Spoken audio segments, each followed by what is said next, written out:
Welcome to the Rising Society podcast. I'm Shane Kennedy. I'm Nico Galliano, the rejected gentleman. Sebastian Mitchell. Yep. So tonight we have a special guest, Sebastian Mitchell. Yep. Hey. A long lost trucker. Yes. So here we'll go ahead and take off our This is glasses. tradition, apparently. Yeah. Yes, it is. Got it. Okay. Yes, it is. That's a special show. So I'm wearing a NASA shirt because tonight we're going to be talking about aliens, and we're kind of talking about aliens in honor of Sebastian being a trucker, because like pretty much 95% of the terrain being a driver. well, no. Hear me out. Like 95% of the terrain that you end up driving through, like Oklahoma and Kansas and stuff, Roswell. Actual Roswell and stuff. Like those are the areas where people usually see UFOs and stuff, and those are usually the areas where people. Well, I'm not going to say that, but people end up seeing UFOs and they get seen by UFOs. What were you going to say? They Finish get that thought. They get interacted with by the UFOs.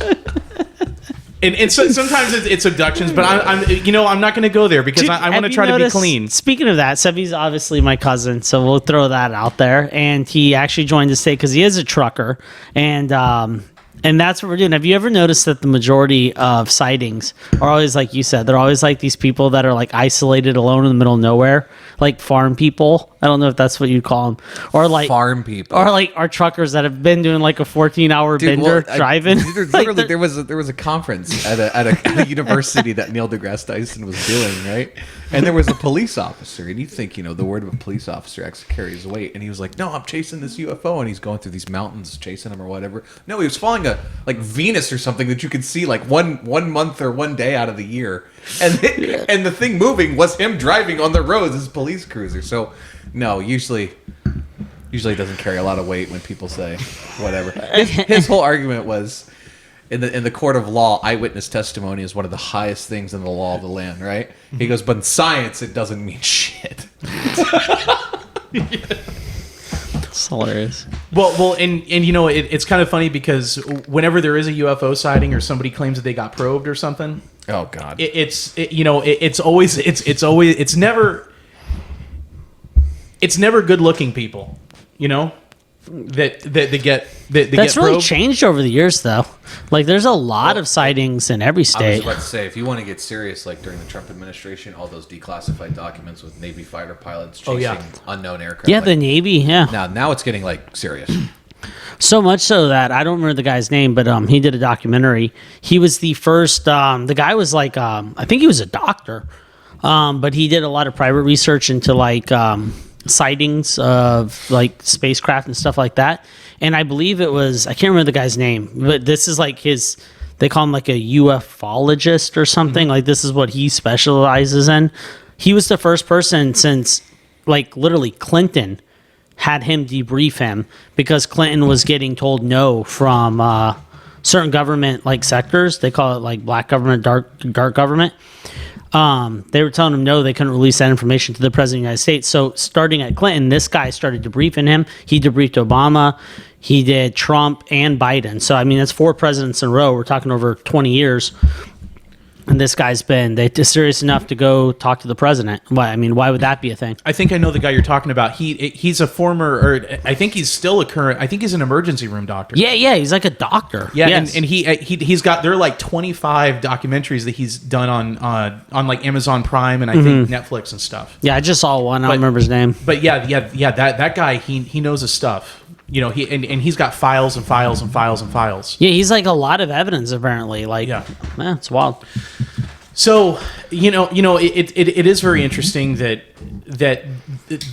all that stuff is starting to come out now. That the government has been hiding all this stuff for years and years and years about UFOs and everything, or at least they claim that they've been hiding it all for years and years and years. And then all of a sudden, they just suddenly start to decide that they're going to declassify the UFO sightings and stuff by these like Navy pilots, and then there are also former Navy people and former Air Force people and stuff that are coming out on their own accord that are saying I'm going to break my silence. No, they can, but they can do it without consequences now. Like before, if that was deemed classified information, that's treason. You But know what I mean? yeah, but there are some of them that have gone to journalists as unnamed sources. Oh, absolutely. But that's know. been a thing since the beginning of time. Yeah. But it just Always it very seemed- reliable, the unnamed sources. Yeah. Well, and carries a lot of weight. Yeah, and that's a favorite of the media, you know. Yeah, that's my favorite. A source that can't be named, real close to the situation. But the thing I find to be the most interesting is that it's like it's been a cascade of not just the government releasing documents, but it's also been a cascade of unnamed sources coming forward about UFOs that in the past weren't coming forward. You know. Go ahead. No, you first. Love him or hate him. I believe it was Trump himself or the Trump administration went to work on uncovering a lot of things. And in doing so, declassifying what was previously known as highly sensitive material. And it wasn't highly sensitive material because they confirmed it was extraterrestrial life. It was highly sensitive material because they didn't know what it was, right? And I think it was deemed SCI, sensitive compartmentalized information, right? And there's obviously multiple levels of clearance, and then one of the highest levels is called SAP, Special Access Program, and those were the only people who could actually get in this. And of course, it was like, certain agencies can't get into other things. The other agencies, they all have their own little hoarding going on there with information. But Trump or his administration essentially went to town on saying, let's make this publicly available. Let's make this publicly available. Let's make this publicly available. And if I'm not mistaken, he created some agency specifically dedicated to investigating unidentified flying objects or extraterrestrial. He also created the Space Force. Right? That's right, Space Marines. Here's the thing. He didn't create... The Space Force already existed. Okay? No. Hold on. Let me explain talk this. to him. Let me explain that. Yeah, I know. Yeah. Let me explain this. Yeah. Donald Trump launched it, man. In the U.S. Army Air Corps in the 40s, 30s existed, right? It was the U.S. Army Air Corps, right? Mm-hmm. It was essentially the Air Force. Well, that split off, became a very small branch, and they officially created the Air Force, which then you had huge budgets and then increased, and it is what it is today. Space Force was essentially already a space division of the Air Force, and then split off, and then now we have officially Space Force. And I have no idea what they're into or what they do, essentially. So let's back up. You were talking about SAP, Special Access Program. So would that be above the level of the president, or would that be at the level of the president? The next guest that you have that has to have some kind of military clearance, they could probably clear that up for you, but I have no idea. Well, good luck with that. I know that SAP. Not on this podcast, probably. No. I know that SAP has a lot of access to black projects stuff that's really, really, really sensitive. Yeah. Yeah, I think it's very interesting. But so here, why don't we go around? Nico, do you think we're alone in the universe? Okay, that's what I was waiting to get to. I'm like, I don't think anyone knows our stance on this. So we're all just kind of like, talking. And everyone's like, well, what the hell do they believe? All right, so I'll start us off here. As a Catholic, all right, so we've had many conversations about religion and theology. I do not believe we are alone in the universe. Okay. Sebastian?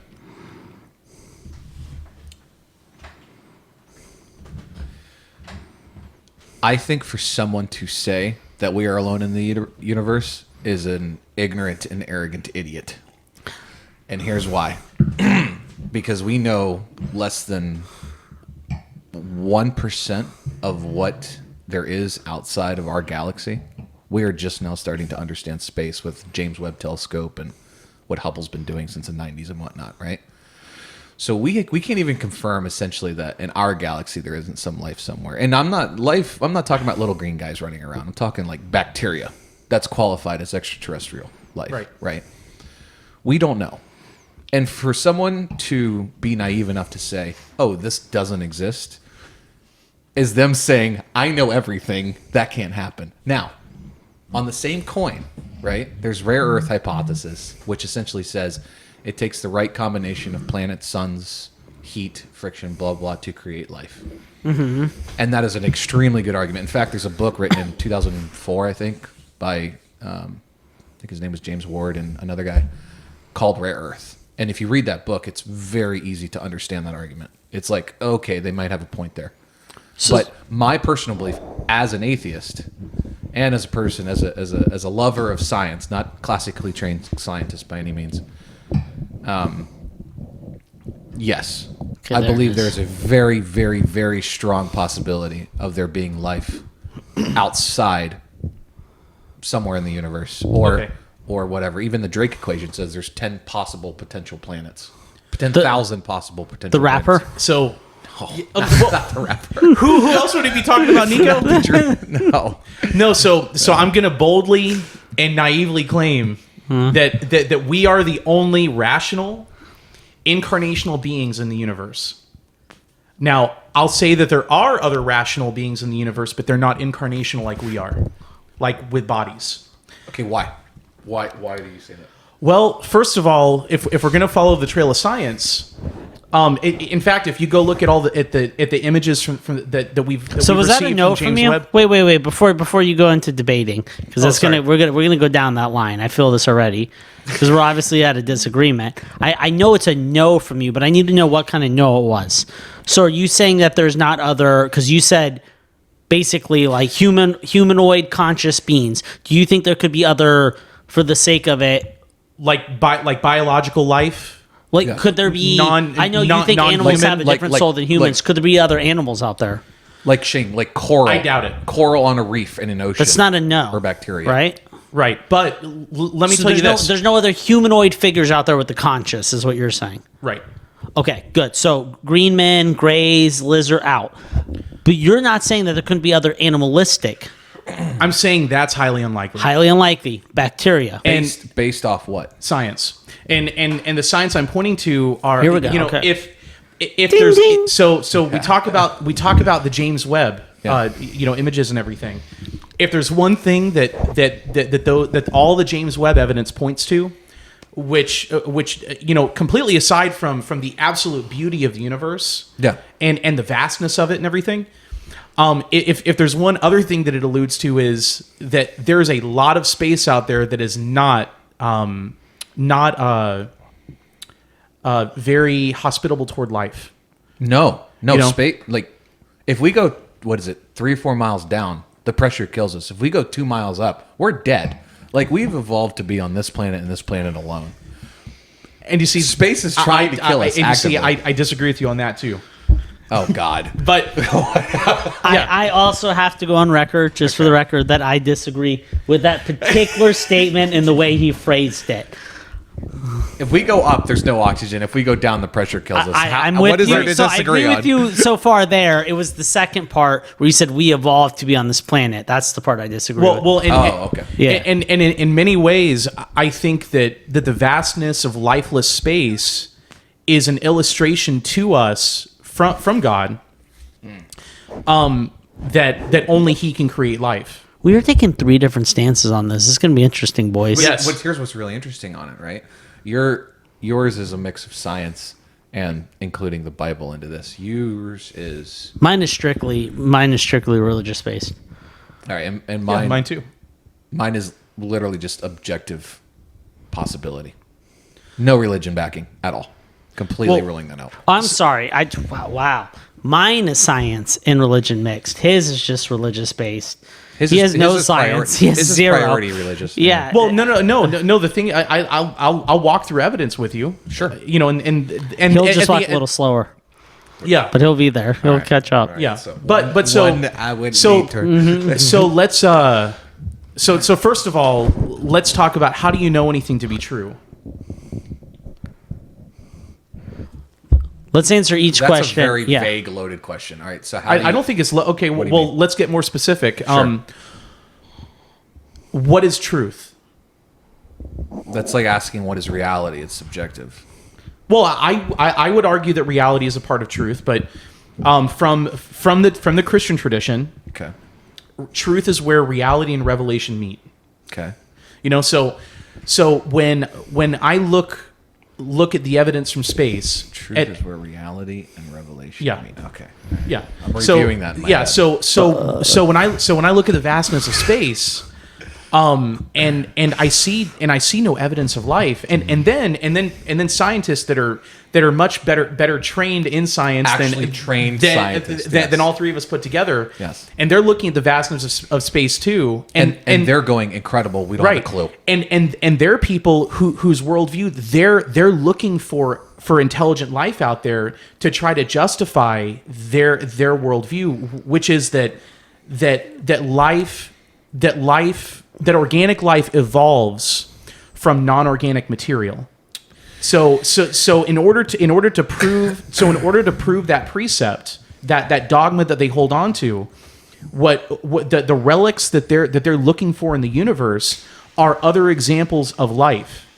I think Richard Dawkins could probably have something to say about Well, Richard Dawkins is kind of an idiot. I mean, overall, I disagree. He's a world-renowned evolutionary biologist, but he's Have you guys actually read the book? So actually, The Selfish Gene? Yeah. Many years ago. So Great book. I do need to correct you on one thing. Remember that his PhD is in public relations. So is Bill Nye's, but he's one of the most. I don't always agree with him, but he's an excellent scientific. He's educator. a theater guy, yeah. No, Bill Nye is a aerodynamic a theater guy. I think it was mechanical engineer or aerodynamic engineer. Well, his a lot of his degrees were in theater, and I think his Bill higher, Nye? yeah, He had an engineering drama. degree. I'm almost positive. Yeah, he was an aeronautical engineer for Boeing. Like a bachelor's degree. Yeah, a BSN or whatever BSN. That's embarrassing. But so the thing is, I'm more of a historian than he is a scientist. If we're going by degrees. Yeah, but here's the thing. Like, there's a guy on YouTube that I follow. Right, his name's Joe Scott. He has no degree as far as when it comes to scientific backing, but he's an excellent educator. And just like this argument right now, like there's literally like a 10-minute video that he created that breaks down this entire podcast discussion of as far as how aliens are concerned. But it removes. There's nothing religious about it. And for the degree thing, I don't want us to seem like pompous assholes up here because I hate that argument.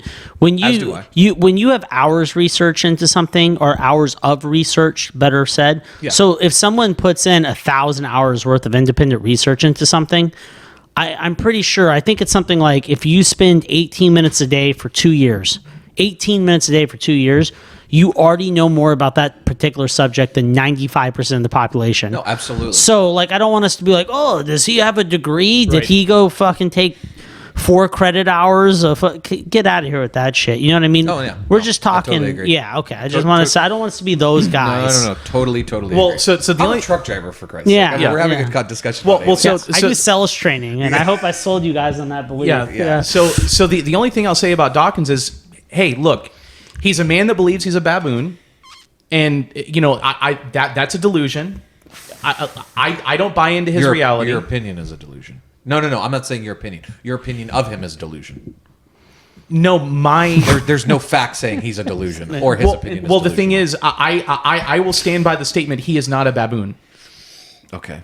I mean, I'll happily stand by that. Okay. And I'll stand by the statement that he is an incarnational being.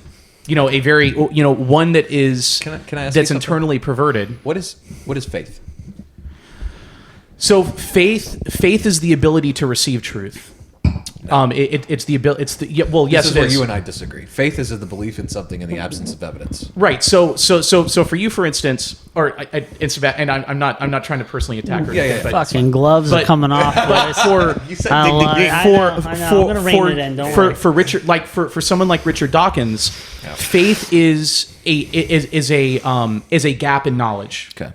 So for instance, believe the idea that man evolved from single-celled organisms whose origin is inorganic material. Okay. That requires a tremendous amount of belief in what is not known yet. It requires belief in big gaps because remember that Lyell, who is the geologist that Darwin's entire theory was really based on.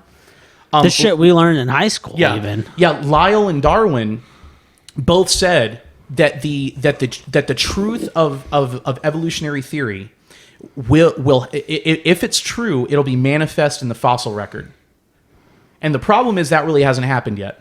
and it's been over a century, and it's rife with fraud. You have to understand. Okay, so There's the Piltdown Man, for instance, that all three of us learned about in and I'm not science defending class. evolution. I'm not defending evolution, but it's called a theory for a reason, Right? because all the evidence isn't there yet.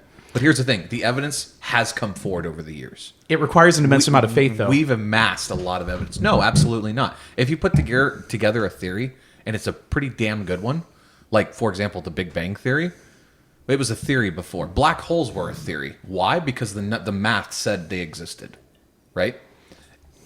So, Einstein was totally against it for many years, until he himself got convinced by a different scientific community opposing his argument. And he came around on the idea once he realized the numbers. And then he was one of the biggest fighters for black hole theory existed. And then guess what? We have pictures now. We have an overwhelming amount of evidence of black holes. Well, so the problem with black holes is they're actually nothing like what Einstein envisioned them to be. And because they're nothing like what Einstein has envisioned them to be, and I've talked to physicists about this. In fact, one guy that I've met a few times, he's a head physicist at NASA, and the cutting edge of physics is actually going back to Newton. So the cutting edge of physics is actually moving away from the theory of relativity, and is actually it's actually moving away from a lot of the precepts of Einstein and moving back to Newton. Okay, so what those things are actually based on is the exploration of space, right? Because but there's also like you got theory of relativity, you got quantum mechanics, and then you have the bridge between those two, and then it just blossoms into this tree of wonderful scientific community. Then we can take a deep dive down into that, but let's not get too off. Yeah, okay. I was gonna say I gotta start bringing you guys in. Right, I do like the banter, but all right. So let's let's just agree that so I think the measurement of any good theory is its ability to account for all of the evidence in its totality. Okay. And I think the measurement for any good theory is to apply it to the outliers, to the evidence that would be really counter evidence to the theory. Oh, and by the way, Nico, this wine is delicious. That wine was ridiculously smooth for a cab. So for instance, whenever you look at the presence of marine fossils at the top of Mount Everest, for instance, Sure. that's a major issue for Darwin's theory, and for Lyell's theory of geology, Okay. which says that you should not find marine life at the top of Mount Everest. So I am not versed enough in those two things. So Okay. let me Specifically, and geology, like from Pangea to now, or Okay. whatever.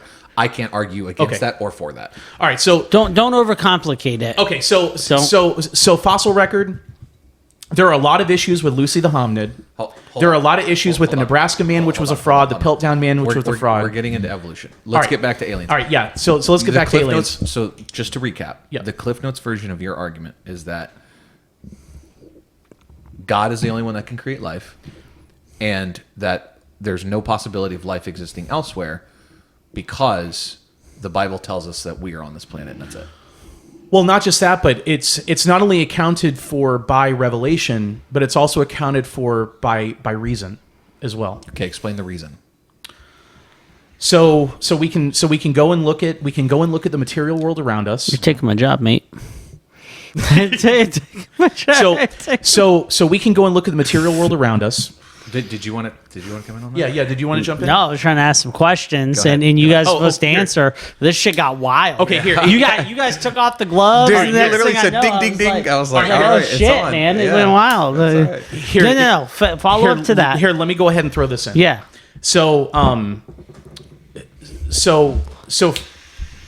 evolution, which really, when you get down to it, if you go and look at pre-Socratic Greek philosophy, this whole idea that essentially of a pantheistic universe that's always existed, Yeah. where it's an origin out of chaos, and then simple life begets more complex life, which begets more complex life. This is actually a very, very old pagan idea. Let's not mess around here and try to act like this is a novel, brand new idea. Okay. So we have revelation, and then we also have reason. Okay. when reason entered the scene into Greek philosophy, that the major innovation of Socrates, Plato, Aristotle, and then all of the people that followed them was the idea that the universe had an origin. You know, because before that they really didn't think it did. They thought it was just this chaotic storm, and then out of this inorganic chaotic storm, organic life came into being. Yeah, Lawrence Krauss wrote a book on that called Something from Nothing. Okay. Yeah. So, but the thing is, when you start getting into reasoning logically, hence Aristotle, you begin to see really how absurd that is. The problem is, I think one of the problems in our society is absurd because of your understanding, or is it absurd because you don't understand it? No, it's that that people today are not taught. They don't take any classes in any logic classes anymore. I think the last time that logic was a part of the curriculum was like in the 1950s. Okay. And there are a lot of logical fallacies, and there's a lot to, and really what logic is, it's really the laws of reasoning. It's the laws of thinking. Sure. And the problem is that when you're looking at a universe from the point of view of a lot of evolutionary materialists, it's a completely absurd thing. Okay.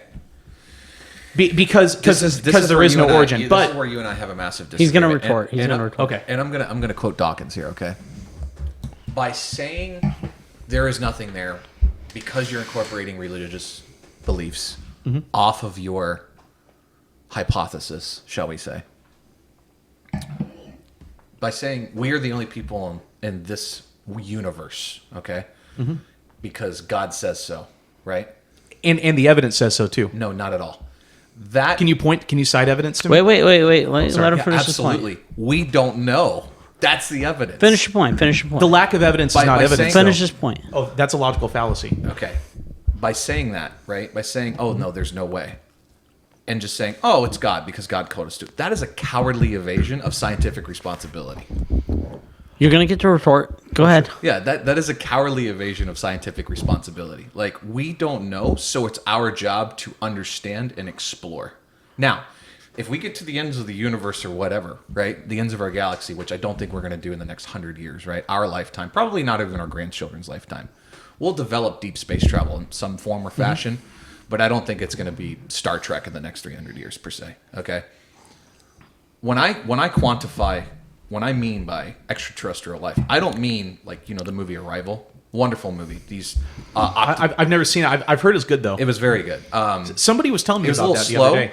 but the second time I watched it, I realized it was really good. And so it's these intelligent octopods. What are they called? The type of things with all the legs. A squid, an octopus, they belong to that family. Octopi. Okay. So it's essentially these octopi. Cephalopod, I think is the name. Cephalopod. Thank you. Yeah.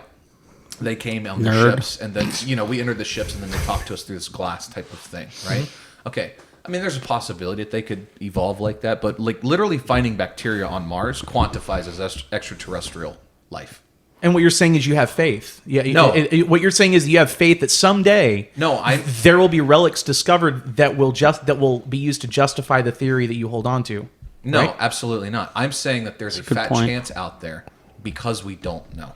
Because to say that, again, rare earth theory poses a very good argument, but it's still not solid enough for a lot of scientists to say, right. No, there's absolutely no life out there, because that would be ignorant. That was saying I am knowing all. Not leaving the Bible entirely out of this equation, right? That's literally saying I know all because this is what it is. No, we don't. We know barely anything about our universe.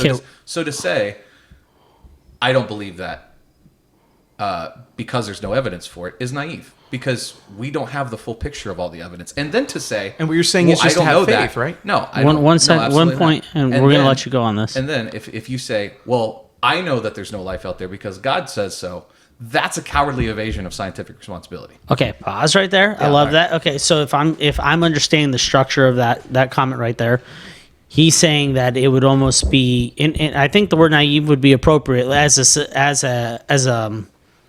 a conscious being, being naive to think, because we don't understand something or we don't know. We're just definitively saying that there's not even a possibility of something out there. Okay, trying to bring this leveled in, right? Because you two are dropping them. All right, so that's the argument. And Shane, I want you to reply on that because you're saying that it requires just as much faith for him, correct? I would say it requires an immense amount of faith. More faith, even. But what I would say is that we're both using two different definitions for faith. What I would say is what your line of thinking is requiring is for you to believe that evidence exists, it just hasn't been discovered yet. The possibility of evidence exists. This combination of planets, right? The sun, the orbiting, everything. So you're recognizing that your point of view it's unproven, and that it's totally unproven. It's just a shot in the dark. We're here. That's my proof. Right. We're having this discussion. We are life. We are just as much life as the critter, the dolphin, the monkey, us. But those are all things we know exist. He's saying the things we don't know exist. You're saying there's a possibility. Absolutely. And if it has the right, we're what? Carbon-based, water-based, and what else? Us as based. We are made of, I don't remember, I think it was Carl Sagan. He said, we are made of the stars. We are made of the same materials as the stars. Okay? If we have this combination of planets elsewhere, which we don't know if there is or not, because again, we lack the technology to truly see it yet. For now, who's to say that there couldn't be? You just got to believe, right? That's what it comes down to. You just got to have faith. That's going to be his point. His is that you can't you can't strong arm him into a lot of people that have this debate. They'll be like, well, you're Christian, you just believe it on faith. Yeah. And Shane's argument's basically, but back to you is, yeah, but at least mine has been written about. We have historical sightings where we know these places exist. Yours doesn't have any of that. Well, it's even on more faith is what he's basically saying, because we don't even have proof. You're just saying that there could be proof. And I'm along with you. I'm not disagreeing with you. I'm saying his point of view is you're just saying that, dude, it's so vast. How could there not be? And he's saying, well, we know that these historical characters were around in this time period. We know these cities existed. We know they were destroyed on this. And my document that I have, that you say I take on faith, is backed by a lot of this evidence. Yours just says, ooh, big universe. Probably. Well, and not just that, but what I would say is I stand upon as evidence I would point to, because look, I agree with you though, by the way. So I believe the Bible's absolutely true, but the Bible is not the totality of everything that I believe. There is truth out there. Well, there's a lot of people that read the King James that will disagree with you. Right. Well, in the King James version of the Bible, it's the greatest work of literature in history. Okay. That's where you and I disagree there. Yeah. But the thing I'll say is that I'm very happy to examine and point to as evidence things like the fossil record, things like the record of geology here, follow the material history of the origin of life on Earth. And what I would argue to you is that only what is the origin of life on Earth? Because the Bible's scientific part is creationism. I think created by Ken Block, I think his name is. Well, any reasonable person would say that. Well, okay, here, let me back up real fast. Okay. So would you say that the universe is intelligible in the sense that you can explore the universe, collect evidence from it, and then apply a line of reasoning to draw rational conclusions about the universe? Are you setting definitions? Because the way you're posing it to him, you're not actually making a statement. You're getting his. Okay, all right. So you're kind of making a statement. You want me to agree or disagree with it? Okay, so if you're setting definitions, that's fine. But okay, all right. Here, so the universe. So would you say that it is possible to explore the universe in the sense of sending a satellite up, collect evidence like images, video, whatever, send it back to Earth, and then use that evidence to draw conclusions about the universe? So would you say very loose conclusions? Because we need, again, we can't just send a satellite around Mars and say there's life there. We took a picture of it. No, we have to send Curiosity rover and all the other ones that came after that to really get into the nitty gritty of things. But I guess what I'm saying is, or I guess the question I'm asking is, do you believe that the universe is fundamentally rational is fundamentally rational in the sense that it operates and is governed by a certain set of patterns, and that those patterns are that you can comprehend those patterns in your rational mind. Do you think that's do you think that's possible? In my very surface level understanding of science, I will say that the universe is chaos. And our That's a very old belief. And our system... That would be consistent with what he's saying, though. Yeah. And our system of organizing that, we can interpret on whether it's organized or it's not. The universe is this... Like, you can look at it. It depends on how you twist it or you explain it. Because I can look at the universe and I can have a scientist explain it to me, and we can see that it's a beautiful organized system of patterns that we just don't understand. And then I can look at another system. It's like... No, it's trying to kill us and everything in its path 24/7. Like, we are a planet circling around a sun. So that's circling around a solar system. That solar system is in a galaxy that's circling around in space, traveling through an unlimited blackness. So to say that's organized, I honestly have no idea. So I guess my question is the from your point of view, is the universe knowable? In an objective way, to a degree, yes, and to based off our very minimal understanding. Okay, so if we had a scale here of objective being 100 being a 100, and purely subjective, purely opinion, like a shot in the dark being 0, what score would you give the objective knowability of the universe? I can't answer that. Okay. Because you're asking somebody, first, you're asking a truck driver with a very surface level understanding of science. It's just a love of science. It's a hobby. You want to ask Richard Dawkins, Lawrence Krauss, Tyson, Carl Sagan, if he was still with us, they'll give you a completely different answer than I would. Well, so the whole reason I asked that question is what reason would someone have that believes that life, that as Darwin would put it, that life on Earth came from a puddle of primordial ooze getting struck by lightning? And the thing is, like, and I'm not sure if Frankenstein was written before Origin of Species or if Origin of Species was written after Frankenstein. This is whatever. A Dawkins conversation. So, but the thing is, why would you think that even the most complex life form that would have originated as like pond scum that got electrocuted? What reason would you think that could actually objectively contemplate and objectively understand patterns that are going on in, between the celestial bodies? As I said, evolution, or the theory of Darwinism, call it whatever you will, is a theory, right? Even if it does come to be true for this planet, doesn't mean that those same principles apply to another planet, because they could have entirely different variables that create life over there. So are you saying that chaos can't be understood? Well, what I'm saying isn't it chaos because it's not understood?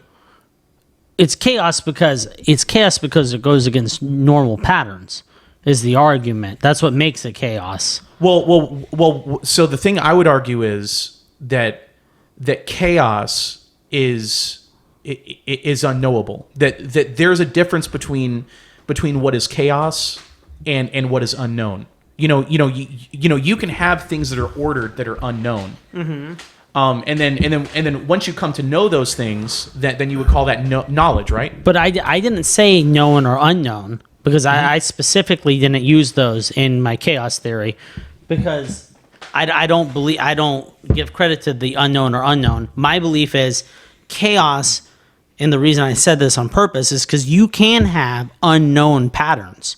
We have them all the time. Right. My argument was that chaos would be the complete opposite of known patterns, or what we consider normalcy. And then if it goes against those normal patterns, that would be strange, odd. And if they continue to do those patterns for no known reason that we could see a difference, right, that would be chaos. And here's the thing. Okay, so it's chaos because we simply do not understand its structure, its organization. I still don't go with understanding or knowledge. I'm staying away from those words. Okay. I don't I'm not using chaos as a knowledge base or something that we can or cannot understand. It's strictly chaos for me. Is anything, if there's a norm, you can have chaos in your life, in your daily routine. You can, so when I use chaos, it doesn't have to be catastrophic. It's simply what I'm trying to define it as is that you have normal patterns or you have something that's a normalcy by all intents and purposes. It gives you no reason to believe that it's ever going to be anything else than this, and then it doesn't do that. And it repeats this this thing that's unnormal, or what do you call it? Normality, not a normality. That would be Like abnormal or abnormality, right? That's not the word. That would be chaos. Why did this happen? That's where chaos theory strings from, right? So my answer to you, because I actually agree with both of you, so I'm kind of in the middle, right? Because you're saying, well, if we came from chaos and then there's chaos out there, how can we possibly, what would be the significance of that? How could we comprehend that, correct? You're saying that we came from like a primordial ooze, from complete. So the thing I'll say is that I think the whole postmodern movement, which says that there is no such thing as the objective, there's only the subjective. That at the end of the day, you may be sitting on a pile of what you would call evidence. That really you're just sitting on an opinion, and that evidence is just there to make you feel good. So you're dismissing the evidence. No. You're looking at the evidence just to make you feel better about yourself. But at the end of the day, you are an irrational animal, and you're trying to convince yourself that you have rationality. And this is coming from the guy who uses the Bible as a scientific text. Oh, listen, I don't use the Bible as a scientific text, but this is the interesting thing. Whenever you go back and you look at like Sodom and Gomorrah, for instance, that's mentioned in the Bible, that's a real historical place. Babylon. And so the thing is, there are a lot of scientists that use the Bible as a historical text to go back and discover stuff, and it's right, right. But you're using it in your argument against. Well, if there's the possibility of extraterrestrial life. Well, listen, I have. So you're saying that there's no way in hell there could you're be the one that's brought up. planet. Well, listen, you're the one that's brought up the Bible multiple times. You did. That was your argument. No, but I only answered your question about the Bible whenever you mentioned it. Well, that was the foundation of your argument, though. Well, when he, my bad. Okay. When he asked, "Do you believe in extraterrestrial life? Do you believe in the possibility of extraterrestrial life abroad?" Right? You said, essentially, Cliff Notes wise, and I'm summarizing here. No, because the Bible says that's not possible. What was your thing? No, the thing I said was that he's not saying no to agree with you. He's saying no. That's not what he said. Right, and that's why I asked. Because remember, so remember the thing I said was that I believe that the whole idea that organic life can spring from inorganic life is absurd. Okay. And when you examine the evidence here on Earth, that line of that theoretical thinking or that line of reasoning, that explanation of the origin of life, that does not jive with the evidence here on Earth. That does not jive with the Cambrian explosion in the Precambrian explosion in the fossil record. And also then remember I mentioned earlier that a lot of the transitional humans like that are supposed to be like half ape and half human. That like world, Cro-Magnon and all that. That whole world is rife with fraud. Okay. And so the thing is, and so my question is in let's say 15, 20 years down the road, what transitional humanoid species like hominids and stuff are going to be revealed 15, 20 years down the road to be frauds? Because there have already been several big ones that have been revealed to be frauds down the road. And the reason that they were fabricated is that you had people who were people of faith. They had faith that humans are apes and that humans evolved from apes. Mm-hmm. And they didn't have any actual physical evidence to point to. So they fabricated stuff. So you're using our understanding of life on Earth to gauge the possibility of life in the stars. Yes. Okay. And the reason I'm using that is, but what's to say that regardless of our understanding of how much it is or is not true here, why do those exact same variables have to create or not create life elsewhere? Well, so I would actually boil it down to inorganic, inorganic material transitioning into organic material. That's a major problem. That has never been able to be replicated in a lab. There were experiments done because remember the basic ingredients for life and will here I'll say this, you rebuttal. You rebut to it, and we'll try to close this off, and then we'll actually get into aliens and stuff. Sure. So there were experiments done in the 50s, and I think it was by a scientist. I think the guy's name was Stanley Miller. Okay. It was either Stanley Miller or Steve Miller. Steve Miller Band. Yeah, Like the band. yeah. But the building blocks of what we would call organic life are it's DNA, proteins, and amino acids. So basically, I think it's that amino acids are made up of DNA, and proteins are made up of amino acids. And so the whole theory that organic life can have an origin in inorganic life, like going back to Darwin's precept that pond scum got electrocuted by a lightning bolt, and then it was non-living inorganic. Do you life. use this as a joke, or do you actually? No. This was Darwin's belief. I think it's funny. Okay. But this is what Charles Darwin actually believed. Okay. And I think it's hilarious. I think it's pitiful. But the and I'm sorry, but yeah, that wine is delicious. So in the lab, so there are, I believe it's 19 amino acids are the bare requirement for life.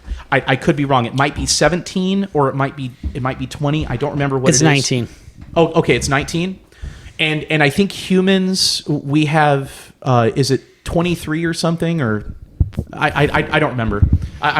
Listen, I'm not a biologist. Yeah, I'm not either. That's why it's very hard for me to argue against this. Yeah, just like the new chick on the Supreme Court, she's not a biologist either. I'm not biologist. So Don't know. So the thing is, they were doing. There was a lot of, there was a lot of funding. There was a lot of funding provided, and I believe they were called the Stanley Miller experiments, and you can look it up. It's on Wikipedia, Google, everywhere.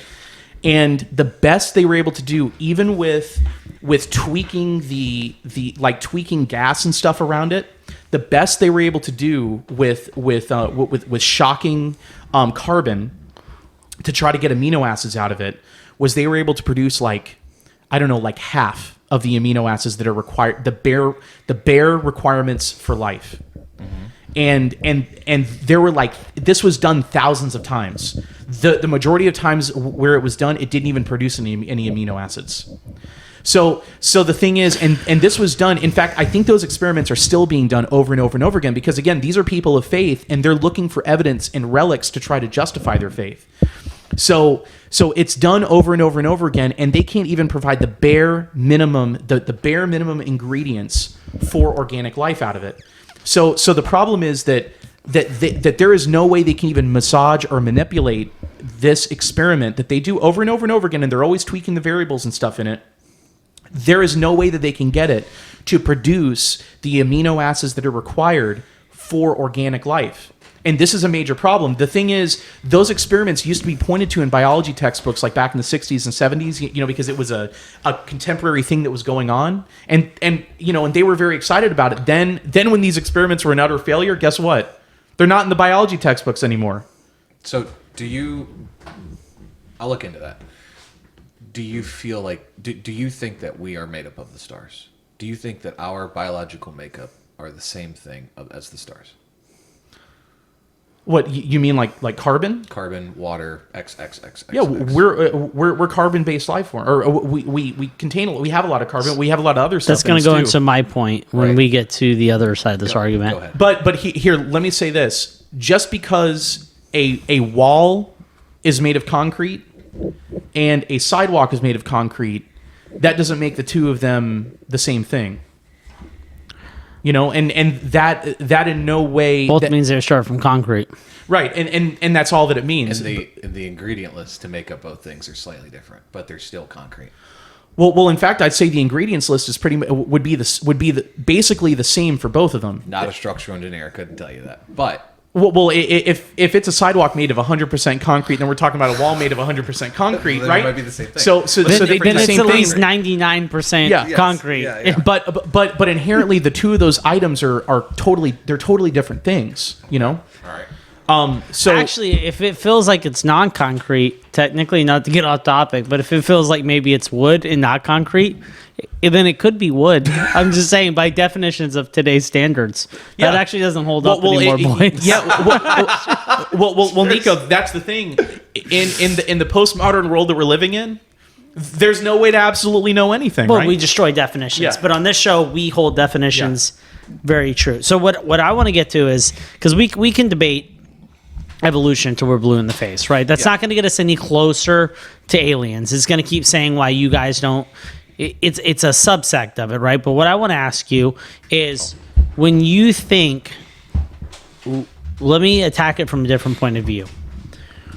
Where is your evidence that God couldn't have created other life forms, right? Because if we're truly made in God's image, right? So man's made in God's image. And the first thing that God gave him a task, right?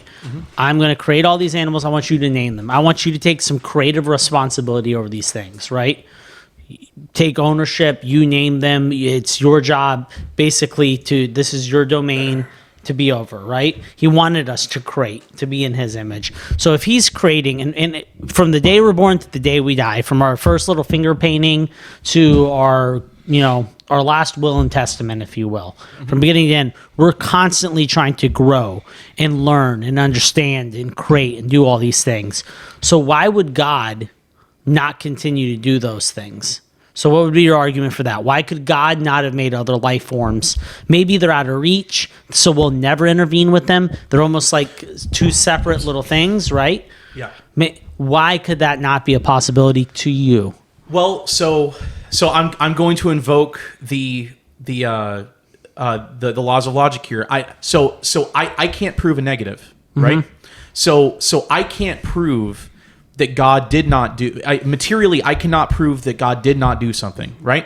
Correct. But the thing I can point to is that God created man in His image. Now, if we want to get really really specific here, the church says that man is the only incarnational rational being in the universe. Humans are.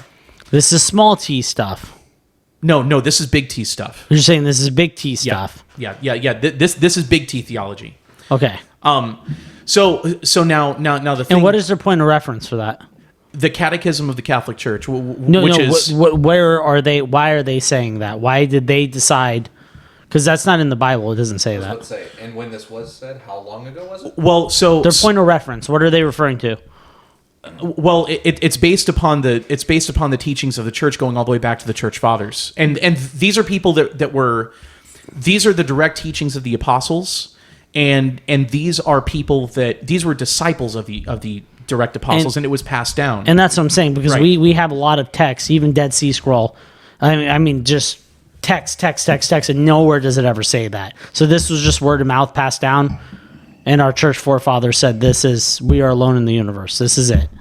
No. They never say that we're alone in the universe, but what they say is that humans are the only incarnational rational beings in the universe. And Now, they specifically use the words rational. yeah, rational but it's not either or. Uh-huh. It's incarnational and rational. And, Okay. and by incarnation, what I mean is with a body made in God's image. Okay, Right? and I can agree with that, the incarnational part. So they make it one thing, rational incarnations, right? So you're saying life forms Incarnational and rational. Now Together. Now the thing is, there are other beings in the there are other beings in the universe that are not incarnational, that are rational, got it. and that's the realm of the angels, right? Yes. Yeah, okay. So I see where you're going with that. Wait, yeah. Sebby's like, this bullshit. This bullshit. All right. I was about to say, you believe in the words of word to mouth apostles? Did And you that's say that why right? I wanted to clarify. And if big T, small you're T. dealing, It you're is big going T. all the way back that far to say there's not because these people said so. How long ago was Well, that? if you listen, That if, didn't even realize that the Earth rotated around the sun. well, listen, if you're allowed to invoke if you're allowed to invoke Richard Dawkins, Okay. then I'm allowed to invoke the When did I invoke Richard Dawkins? earlier. Do you remember when it When I was? quoted him? Yes. By- Yeah. So if you're allowed to quote Richard Dawkins, okay, then I'm allowed to so- quote the Catechism of the Catholic Church. So based off what the Catechism of the Catholic Church and what the apostles that far back said, you're saying to their students, to their students, just to clarify. you're saying there's no other way that there could be beings in the universe based off what they said alone. Right. That Oh is- no! Sorry, incarnational and rational beings. Okay. And I'm saying, how can you say that with only knowing so little? That brings us back to our original Right. debate. That's a circular argument. Hold on. That is a circular So argument. that brings us back to the James Webb images That's what I'm and saying. stuff. But by taking these people at face value in the Catholic Church, don't even get me started on the whole religious thing, because you and I will be at this for hours. Yeah. I'm saying that by taking that, saying, well, these people, these rational beings in the universe can't exist because these people told us so, because they are the apostles of the people that listen to God's word. That is a cowardly evasion of scientific responsibility. Okay. Well, here, and this is another thing I'll say Right. is the evidence presented by the James Webb Telescope. Yeah. That I mean, I'm not saying I'm not. Look, there's been no thing James Right. Webb saying that's a possible planet right there with rational being but life there. no. But this is the thing is, If anything, it- James it- Webb has cleared up blurry images from Hubble. but not just that, but the James Webb Telescope images and or satellite images, and we cannot forget this. Yeah. Further go to reinforce further go to reinforce the statement made by the church and by the disciples of the apostles that says that man is the only rational incarnational being in the universe.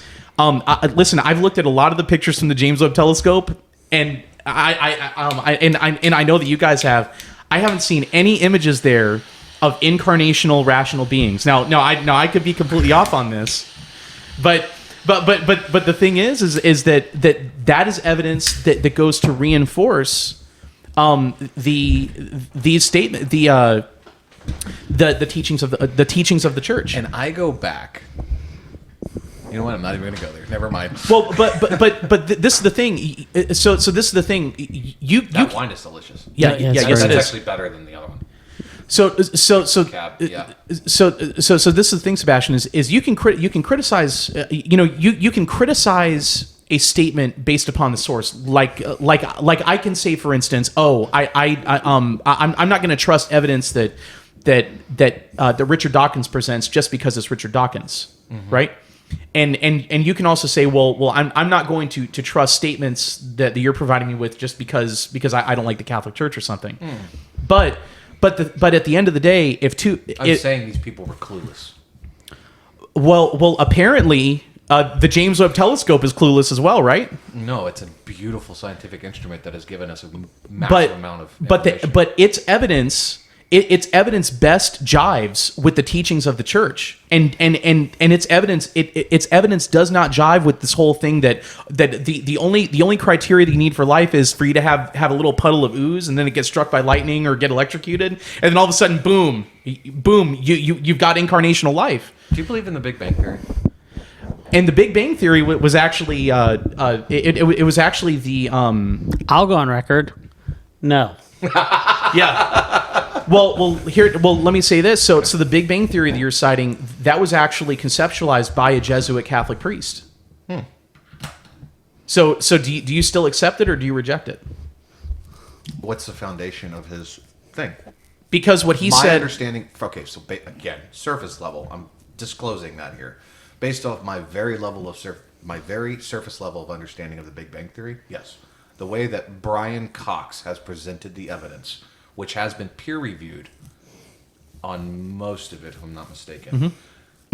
Yes, I am a hardcore believer of Big Bang Theory, and that's actually a recent development because there were five very good theories on Genesis per se, the creation of our planet and so forth. And I lean heavily towards the Big Bang Theory now.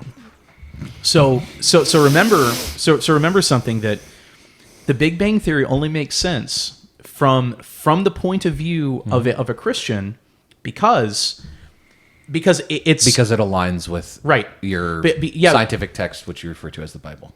Well, it's not just the scientific text, but the thing is, it also aligns with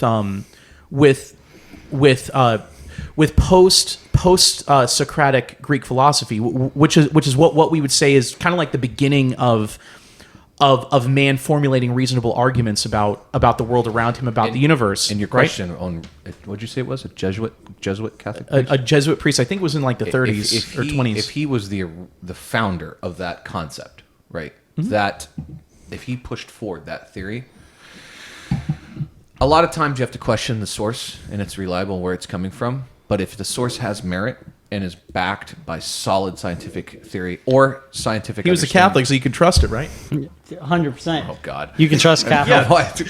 Sebastian just went on record. First off, you have to look at where it's coming from, but then you have to look at the argument itself. Okay, is this a good argument? And I mean, obviously, there's scientists in the 50s that proposed new ideas and theoretical hypothesis, right? And people are like, "You're nuts." But now it actually has a lot of momentum behind it today, because now we have a much greater understanding, saying, "Wait a second, that was an early concept, but it has some merit to it." Because now we have new evidence coming forward that's saying, "Hey, like Higgs boson, perfect." When Dr. Higgs, I can't remember his name. Doctor. Oh, well, I think he was both. Both. Wasn't Okay. he? Yeah. So when he proposed that, like, there was a lot of backlash for him. A lot. Right? But he was like, no, this is what I believe. This is the evidence. This is my theory. This is why I back it up. Guess what? With CERN, we found it. And now it's there. Moving on to the next thing. Well, so back to the Big Bang, though. I think the only way that the Big Bang makes sense is if you are someone that I don't even think you have to be a Christian necessarily. I think if you're someone that is not a materialist, if you're someone that believes that there's a creator, that there's a creator outside of that there's a creator whose existence is not contingent upon the material universe that created everything, I think the Big Bang makes sense. But if you don't believe in that, if you don't believe that, if you're somebody that just kind of believes that life has just always been, like the pre-Socratic Greek philosophers, sure. If you're somebody that just believes that the universe is just inherently chaotic, and that you have this little semblance of life that kind of like gestates and transforms into different forms over a really, really long period of time, that there's really not any particular... And along that line of thinking, there really can't be a particular origin to the universe. You keep going off the building blocks of the theory that we understand for this planet. You don't include... Well, the Big Bang is not just for this planet. The Big Bang is the explanation for the universe. I'm talking about circling back to aliens. You're saying, oh, there can't be aliens because of our very brief understanding of the building blocks of life here. But you don't actually give the building blocks of life elsewhere a chance. Like, for example, I just learned that you needed to have a sun to have heat, right? Wrong. If two planets are within a big enough distance and one is a certain size and the other one is a certain size, you can literally have friction between two planets, which creates heat, which then can have life. It's dark because there is no source of light, but you can have heat. I just learned that. I was like, wow, okay, didn't know that. See, planetary friction, I think it's called, or gravitational friction. I honestly can't remember. But you're saying, based off what the apostles said and based off our very... Well, I'm also basing it upon evidence. What I'm saying is here, examining the fossil record. You're not looking at the possibility of the building blocks of life elsewhere. Well, then you've also got the James Webb Telescope evidence. So the thing I would say is if the James Webb Telescope took pictures and there was some spacecraft that had humanoid creatures in it, waving, then what I would say is, yeah, that's definitely counter evidence to what I'm saying, right? Wait. I'm much more interested to hit on the building. I'm going to build off that, of what you just said, okay. Right? Because you pointed out and you kind of answered it indirectly by saying like, okay, well, we got millions of pictures and nothing supports that, right? So your greatest argument or your greatest scientific tool to look out there suggests that we are alone. Picture after picture after picture, there's nothing.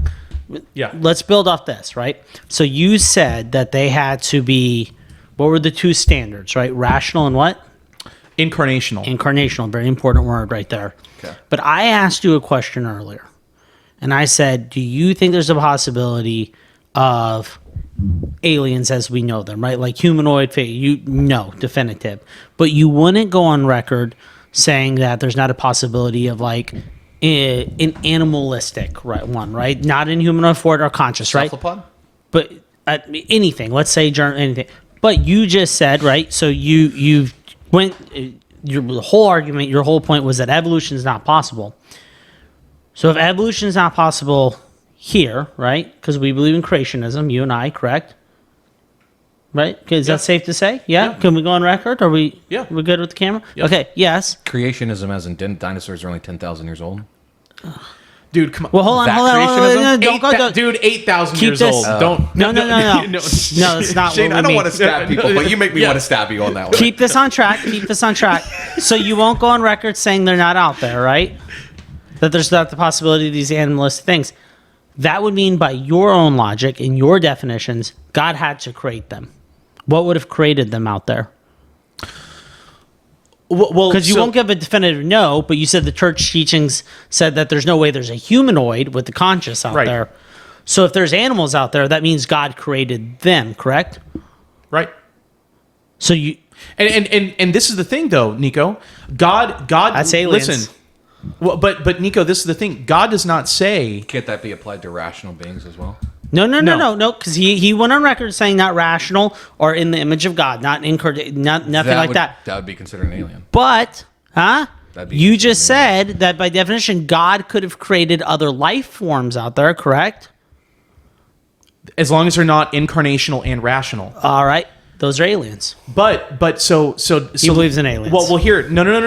So God so created here, aliens. Dude, bacteria is so aliens. so Thank you for joining us. So let's Good night.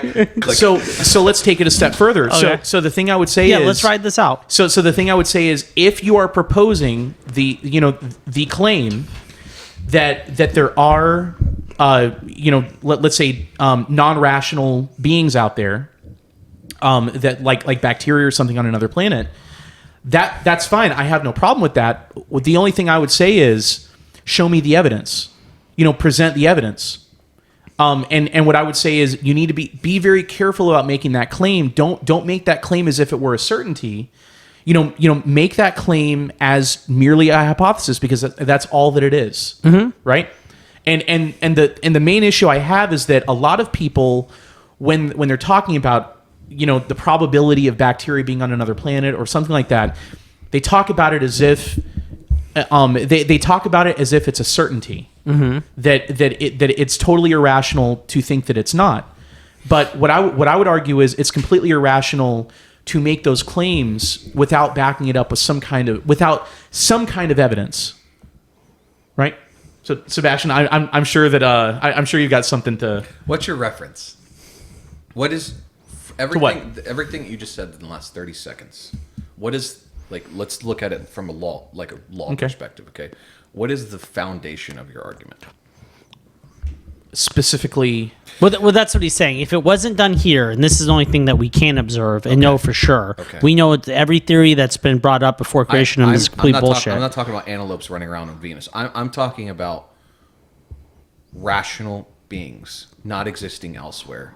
What is your argument for why that's impossible? because Just so I understand. Yeah, a couple dudes told other dudes that that's not possible. Well, the thing is, Right, and this is the very first thing I said on this We're- podcast, where I don't even know if the camera was on. That's where Tyson said, it was. that is the weakest form of Well, then what I would say to someone like Tyson is, let's examine the evidence. based off what pose we to have me. available to us on this Well, planet. this is the thing. Then This is a good argument. Pose to me compelling evidence to change my mind. Don't denigrate me and try to call me a bumpkin or something. Oh. Assume that I'm rational too, and present me with evidence to try to convince me. Okay. And so but the foundation of your argument is that some old dudes told some other dudes. because it was in this what? Bible. Well, That was well, tongue here, in cheek. well, here. Just so that we're clear. That's very. No, I mean I said it No, tongue I in cheek. understand that, but Well, that's of course he said it very articulately Okay, here. and eloquently. I understand that. Here. Just so that we're clear. Okay. What I'm saying is this: is that the God that created all of the universe, the God that created you, that you were created in the image of. Yeah. That's the reason that you are rational. That this is the only place that He created incarnational and rational beings. Now there is a category of life out there called angels. Where is that in the Bible? In the beginning of Genesis, where He says, "Let us make man in our image." Okay. Right? And Genesis was put together at the Council of Nicaea? No. No. No. Where was Genesis? When was that? The modern day Genesis- Bible we known with it Genesis depends. was written by Moses. Moses. Yeah. long before the Council of Nicaea. Was a being. Yeah. That God directly spoke to. Yes. Okay. Do you see where I'm going with this? Well, if your argument is that This all powerful supreme being in the sky, okay, told this dude Moses to write this, and then it was passed on word to mouth, copy, whatever, because we can only go back so far with the King James version. That's only a few hundred years ago with literal Scottish in King James, the mid 16th century. Mary, Queen of Scots' child. Yeah. Right. And now we want to go further back than that. Nate, going back to our conversation a few months ago with Bond. Going back further than that, let's go back Old Testament, right? Which is essentially just the Jewish Bible, which goes even further back to the King James. Well, remember with the Hebrew Old Testament, there are two texts that come down to us. There's a Septuagint. There's 5 actually. There are they two all make up the categories. texts. There are two categories. There's the Septuagint, which was written in Greek when Alexander the Great conquered Jerusalem, or Right. conquered Jerusalem, conquered Israel. He required the Jews to convert their holy texts into Greek, and so it's actually the Greek Torah and the Greek what's the rest of it called, the Pentateuch, the writings of the prophets and everything. No idea. So the oldest texts of that are actually in Greek, and then you have the Masoretic texts, which are okay, but there's a lot of problems in those, and that's what the King James Old Testament is based on. That's one of The the King reasons James Old Testament is the Torah, is it not? Well, it's based. its entirety. It's the Masoretic texts, which are younger than the Septuagint. Which the Septuagint is the Old Testament that Orthodox and correct. Catholic Old Testaments are based upon. Because you recall that conversation better than I do. Yeah, because it was Hebrew, and then it went to Greek because of Alexander, and then it went to Latin. Okay, but what I'm saying is you're using all these old texts. It all comes down to word to mouth. That's how the foundation of your argument is based off word to mouth of ancient understanding of old texts.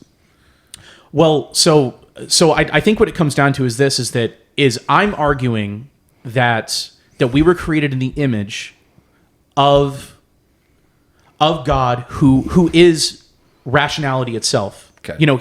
He is the very one that our rational nature is based upon. Because we were created in His image. Right. And he is the one that nature originates from, that's infused into us, right? Right. And so then there's the other way of viewing the world. I guess like there are kind of like two ways of viewing the world in the West. There is the way that I view the world, which is the traditionally Christian way of viewing the world. Right. Then there is the atheist materialist way of viewing the world, which is that we originate, as Darwin said, from pond scum that got electrocuted. Okay. And the problem I would have with that is how can you trust that you have rational faculties? How can you trust that you so how can you even trust that your consciousness exists? Then you're getting into the whole philosophical argument of what is consciousness. But remember that philosophy is merely the science of the original things, right? So the thing is, chemistry is That was well put. Right. So remember something that like chemistry and physics and stuff. The advent of those things came from the church, from people like Thomas Aquinas saying we're going to suspend our necessity to reason to the original cause, and so that we can explore the interactions among materials, like with chemistry and the science of motion with physics and stuff, and that bore many fruits, right? But the thing is that I think today, I'll take a little more.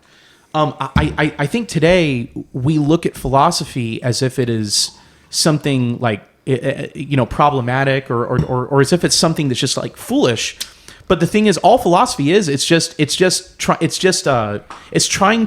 reasoning to the original first cause, right? So I don't agree with that. Well, it doesn't matter if you agree with it or not. Like every philosophy student understands that's okay. And every philosophy professor will articulate the thing I'm saying. Now, a lot of them will disagree with me on my. What in that definition would you say that you had a problem with? Say that again. That philosophy is the science of arriving at the first cause. No. That's not what you just said. You just worded that differently. 20 seconds ago. About like philosophy students? And yeah. No. Right before that. It's getting at the original cause. The first cause, the original cause. It's reasoning. I think a major portion of philosophy is that, but not the entire compass of. Well, that's the entirety of it. For philosophy, that's why I said well put when you originally made your statement, because I thought that you were. Right, but what you just said changes your original statement. If I understood that correctly. What was my original statement? Because the one you just said well put, I was like, okay, I agree with that. But the one you just it's the science of reasoning to the original to the original cause. Philosophy is right. Philosophy's definition would be he used science as the reasoning of the original cause. So what basically it's. And so using scientific, your whole scientific method to say why are we, or going through the steps, if you will, the ladder of why are we, why? You know what I mean? Why were we created? Why are we here? What's our purpose? Those kinds of things. Well, that's always been philosophy. I look at philosophy as untangling reality. And in many ways, that's what it is. Like, that's correct. Yeah. So philosophy is a Greek word. It's philosophia, which means love of knowledge, right? Right. And so really what it is, it's getting at reality, but in more specifically, it's getting at like at objective knowledge. It's getting at truth is really what it is. So the thing, and that's what makes philosophy in our modern vernacular different from the sciences. The sciences suspend the rational necessity to get back to the original cause, and what it says is let's explore materials like chemistry. Let's explore and then you have things like archaeology. Let's dig in the dirt and try to find history and like the story of how this came to be or that came to be. So my whole argument is this is where I'm having a hard time with this, because I say your foundation for how you arrive to your belief is weak because you're referring to religion. But then you say, well, then provide me a counter argument based off evolutionary biology, and I can't. And it's not because there isn't one. That's because I lack the scientific aptitude to do so. So this is the thing I'll say is, people that do not subscribe to what I would call the truth, which is what I believe, right? They cannot make sense of rationality, and eventually, in order for them to be consistent with what they believe, they have to inevitably begin rejecting rationality. That's why we're living in a postmodern culture, a postmodern society now. Because if that applied, we would have never made the scientific sides that we would have. We would have just literally said, well, why did that happen? I don't know, because God made it happen. Well, full stop. Well, remember that we made strides in science because of some precepts and assumptions that we made about the universe. The precepts and assumptions we made about the universe is that the universe was created by a rational being, and that same rationality was infused into us, right? So because we have that common link between reality and our internal rational sense, we can make sense of that rational reality that's outside of us. Now, the thing is, if you're a pre-Socratic Greek philosopher who just believes in a materialistic, pantheistic universe that's really just that's all kind of chaotic and unknowable, you have no real reason to want to try to explore anything because it's all chaotic and unknowable. And that's one of the reasons that the sciences were only born out of Christendom. They were not born out of the pre-Socratic philosophers. That's what I would argue to you. I can't argue for that or against that. I don't know enough to say. And that's fair. I'm not trying to trap I believe I don't remember the years that it was between. I know it was a long time ago, but I believe science was born out of the Great Enlightenment, wasn't it? Well, I'm not a very big fan of the Enlightenment. and for the record, he was absolutely trying to trap you. That's exactly what he was trying to do. Never, no, I listened to that whole thing, and I was like, this son of a bitch. This son of... Did that work? No. Okay. But so remember the great stride of the Enlightenment was to decouple, which actually, so I would call it a great stride backward, was to decouple faith from reason. And the traditional the Christian definition of faith is not the Santa. You remember that movie, The Santa Claus, with Tim Allen in it? Yeah. Well, remember how their definition of faith is believing is seeing without believing. You have to believe to see. Right. Yeah. And it's essentially like a gap theory that there are gaps the definition there are gaps that you don't know. So you just have to suspend your you just have to assume that you're going to learn that stuff later in order to make sense of your theory. Definition of faith? It's the ability to receive truth. So I say that faith is the belief in something in the absence of evidence. And what I would say faith is, it's the ability to receive truth. It's the ability to look around you and accept what is really there. It's very much much an internal thing. Okay, but faith is. If you just accept things as they are, you don't make any progress as a species. Well, what do you think we're trying to do with all the sciences and everything? I mean, we're pushing forward. That's what I'm saying. Right, that's why we got billions of dollars in CERN. But we're pushing forward, trying to understand reality, and we right? are. We're literally going 1 centimeter at a time. But the thing is, we are also believing delusions and trying to tell Absolutely ourselves not. Just because it's a theory doesn't mean it's a delusion. And we're trying to tell ourselves that there were monkey meat sacks in spite of the evidence. All right. So if you're referring to evolution and biology, I can't talk about that too much. But what I can tell you is that, in fact, you know what? Here, finish this. We need to get back to. You need keep us on aliens. Yeah, dude, these fucking guys. Sorry. Jesus. I'm half a bottle deep, and I'm like, holy shit. We're literally taking one step at a time. Dude, this Trump wine is really good. It's not Trump wine. Dude, the guy looks like Donald Trump that's on there. I can't even show you guys the wine bottle because I think that's like endorsing. I don't. Yeah, it's good. So Trump would be in debt to us like what 8 cents or something. That guy's got enough going on. Let's not. All right. Sebastian, here, finish what you were saying. Sorry. I don't even remember now. Okay. I don't even, dude. My That is ADD. crazy. You just went left turn, and I don't. Once that thought is gone, it's gone. So I think so. The last thing I'll say is I think the problem is that you fundamentally you reject rationality. No, not at all. Absolutely not. Remember when I said that there's nobody that makes me want to stab somebody more than this guy? Yeah, no, and just for the viewers at home, to try to bring it down. So basically what I have noticed is that you're both wrong over this last hour. Okay. Well, you're wrong. That you're both incorrect. So there we go. But let's bring it into aliens. So, Shane, you make some interesting points, and I think the number one that you're going to keep combating with is that the Catholic Church does say, so you and I have always been big that some people believe that the Bible is the absolute truth, and that's going to sound like I'm saying it's not, That's not what I'm saying. Is that it has to be in the Bible for it to be true? You know, those kind of it has to Christians explicitly be in the Bible. And what you are saying is there's a lot of church teachings. For instance, the apostles down to their students saying that, hey, we are the only conscious incarnation being in the universe, right?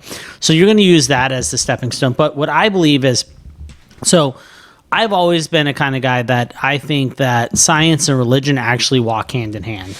I think, like you said, I think we both agree with this part, is I think that the longer science goes, what the scientific community hates to see, the majority of the scientific community, because a lot of great scientists are actually part of the Vatican, the Catholic Church. We actually, we know that. Like you said, they stride stuff like that. But a lot of the scientific community, modern scientific community, is upset about is that as science advances and it keeps, proving new things, it doesn't disqualify anything that the Bible says or anything that believes in a higher power, right?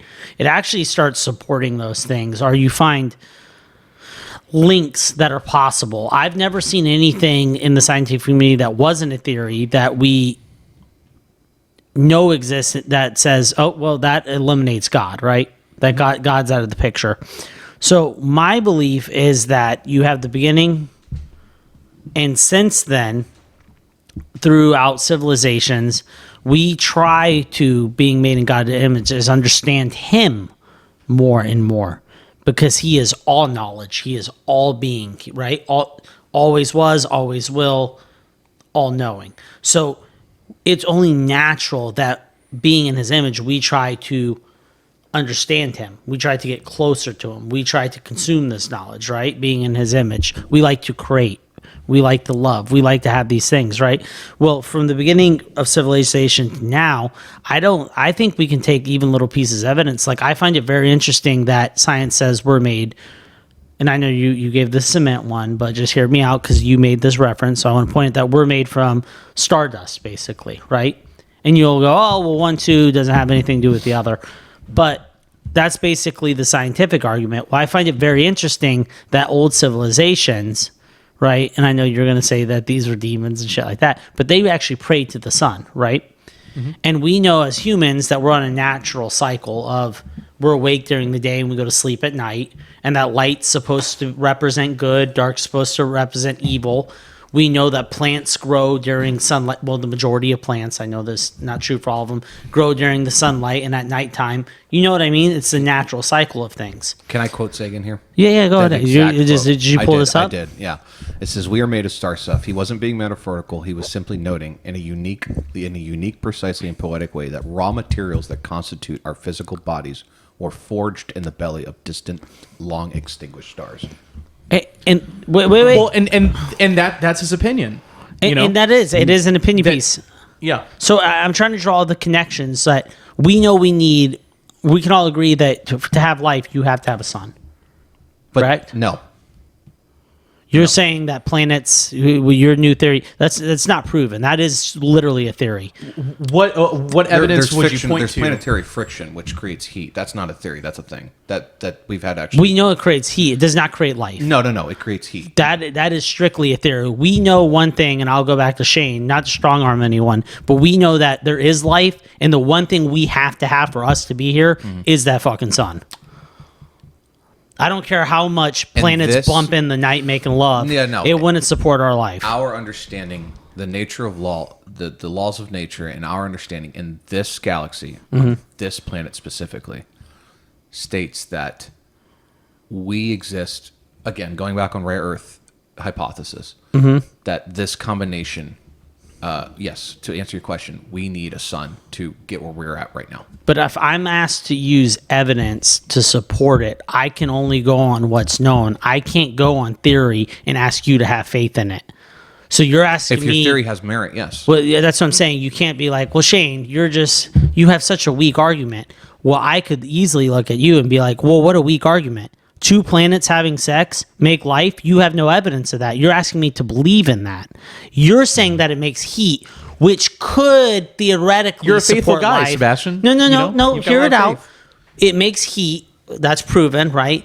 That could theoretically support life. Well, it never has. So you're asking me to have faith in that. because it's never done it. Based off a theory, yeah.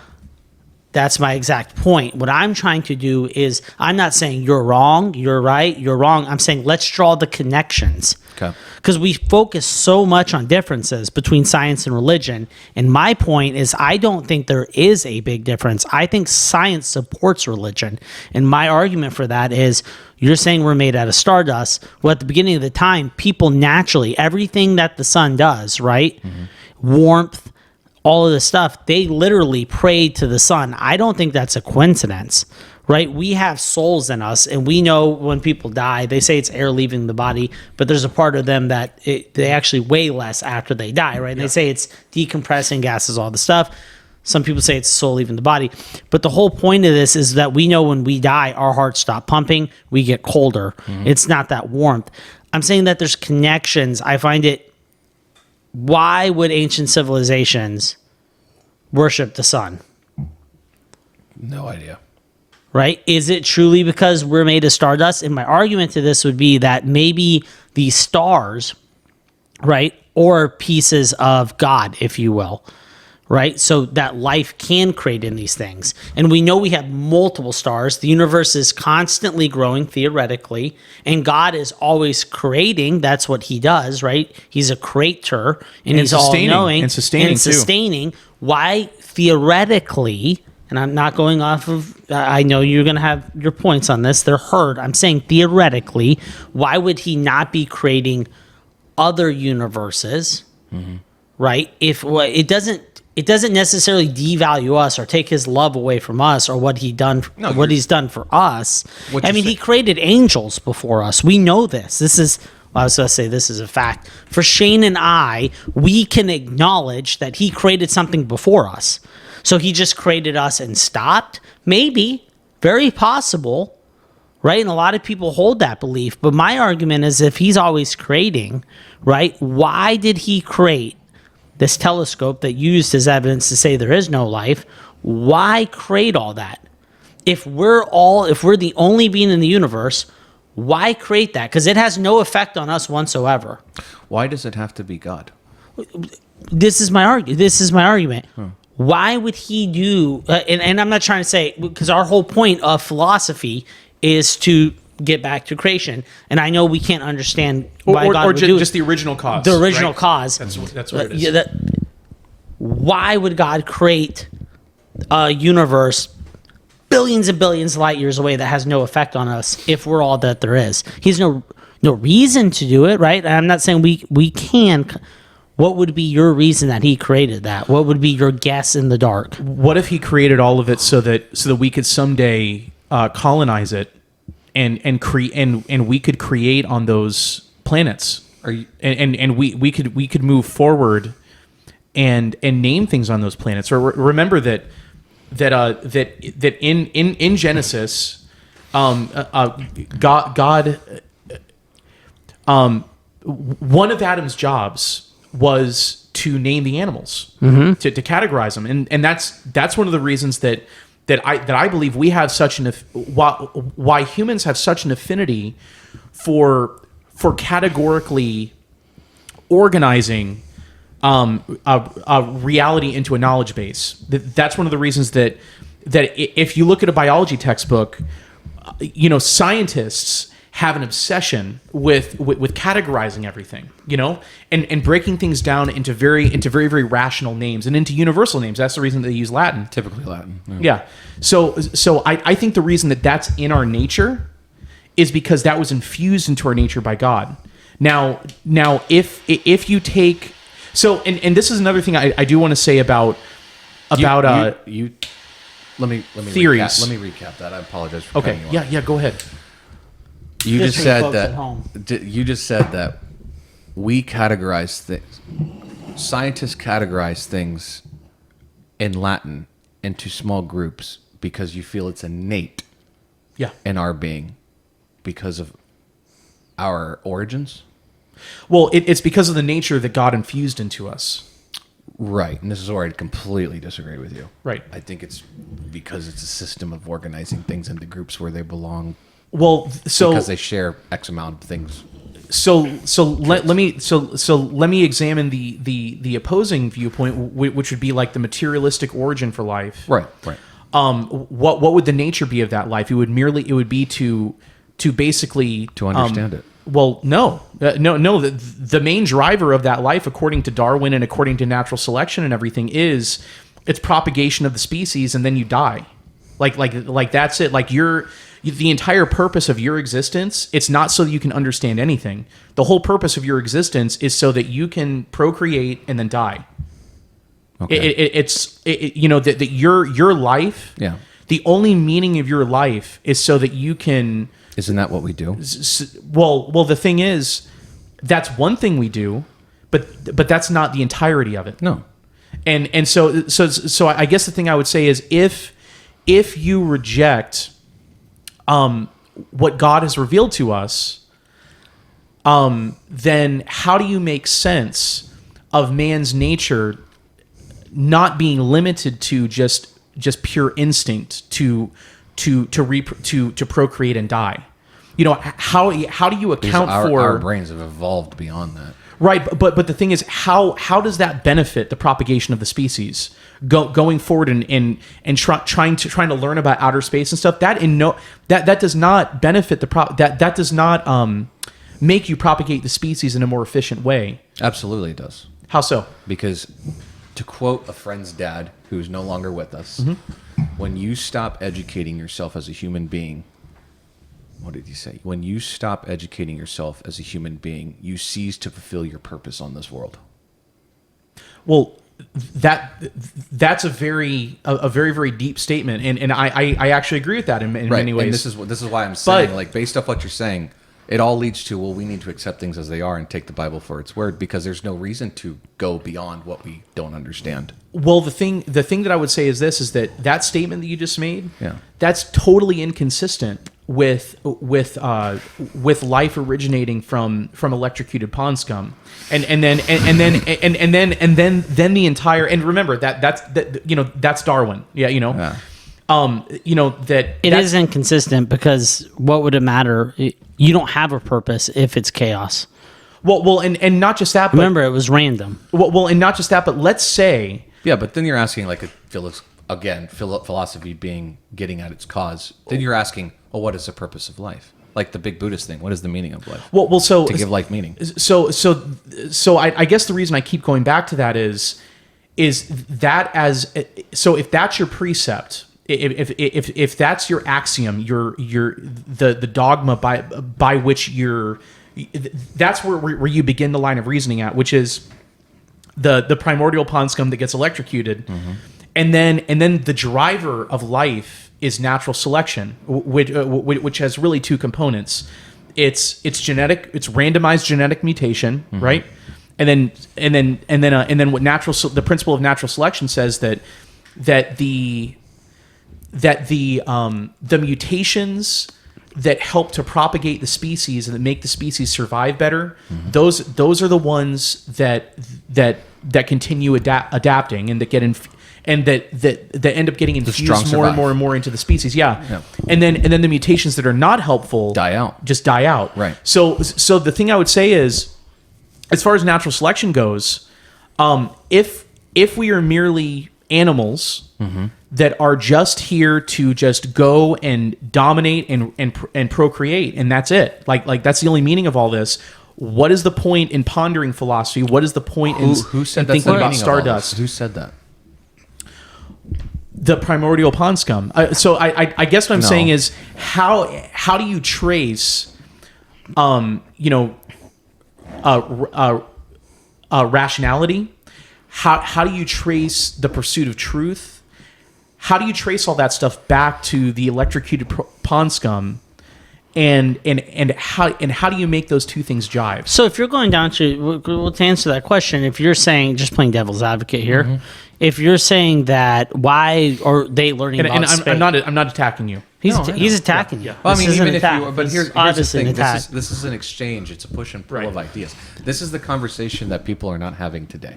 No, Right now, again, surface level truck driver here. You know what I mean? I'm not a scientist. I wish I was extremely versed in the most modern form of Darwin's evolution of biology. I'm not. That again, I would love for Christopher Hitchens to be over there, Yeah. Richard Dawkins to be right here, and Lawrence Krauss Krauss will work to be right behind me. Brian Cox, Tyson, Sagan, any of them to be right behind Isn't me. Dawkins dead? No, but no. Oh, he's not. alive and well. That's really awkward to Sagan's have him dead. at the table. Yeah. Sagan's dead. well, so Sebastian, the only thing I'll say is Hitchens is dead too. He died of cancer. I think the reason that you're not very well versed in that stuff is because you're too smart for that shit. No, not at all. Yes, You are. innately I know just- that it's You're- bullshit. You're too rational for that stuff. No, I just- listen. I dismiss it. Well, dude, this is the thing. I have known you for a very, very long time. Like, I don't know, for at least half of my life, at least, if not more. And That's 20 years. Yeah. No. It's not 20 years. No. Clip it. No. Don't clip that. But this is the thing. You are a very deep thinker, and you're someone who's always pursued truth, and you consider things a great deal. Like you're not somebody that just says, "Oh, I hear somebody that I think is smart is saying that. Oh, I believe that." No, you're the kind of person that you'll go and research it for yourself if that means listening to lectures, if it's meaningful reading enough books, to me. whatever. Yes, absolutely. Yeah. And I'm also hyper analytical. Like I'll be thinking about this conversation for the next 3 days. Yeah. I'll be analyzing this and I'll say, "Oh, why couldn't I remember that then?" You know what I mean? Yeah. But that's what I am. You guys had your tiff with the gloves off. Now you're gonna break each other's arm, jerking each other off. Hey, are you done over there? Yeah. So my original point All right, done before, over there? before All right, you guys yeah, get into Nico. the compliments, Yeah, it's like- oh yeah, we're great. No. But I don't agree with your foundation. Again, I dismiss your foundation, but I'm not versed enough in the evolution of biology to say, well, here's an alternative and here's why. If I was, this conversation might be a little different, but I can't. So you keep attacking me with the same thing, and I'm like, I can't argue that. Well. So this is the problem. Yeah. Is the follower the disciples of Darwin? They Sure.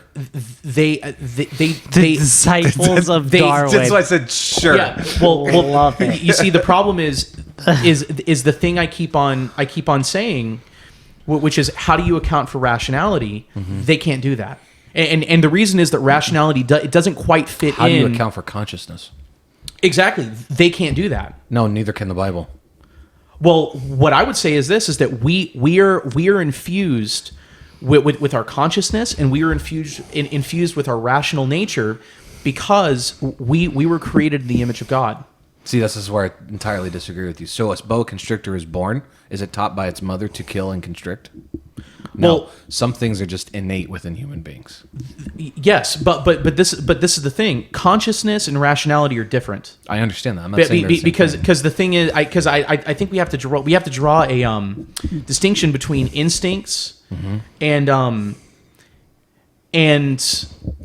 I don't exactly know what you would call You're breathing consciousness into and the mic. rationality. Am I sorry, You're boys? good. Yeah. You're like that guy from Hey Arnold, remember?